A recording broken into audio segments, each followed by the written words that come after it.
kau kasama fuyai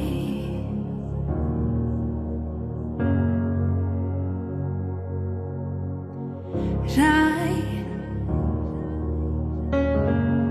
Hazaveli Reriau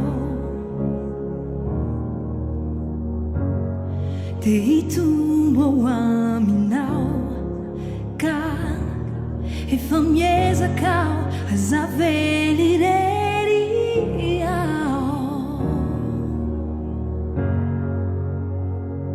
Tawana tilali nau Katuku nyanjo suau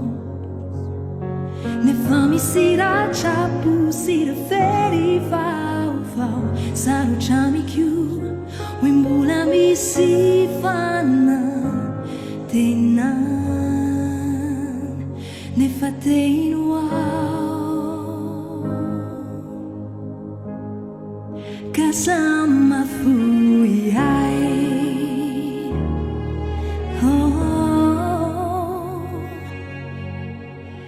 Rai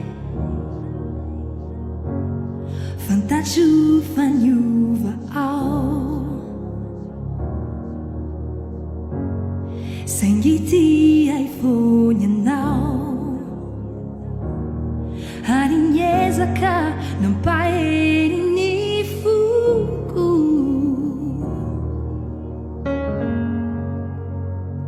Tão anatilali nau Katuku nyanjo suau Ne fami siracha pusira feri vau vau Saru chami kyu Wimbula mi sifana Tena Ne fatein wow Hazama fuyai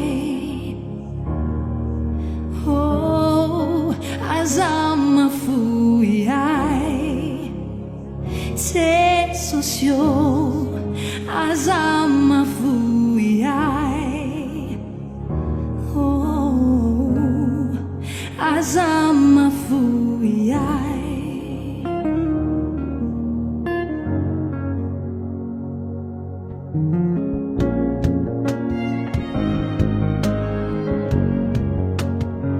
Azama fuyai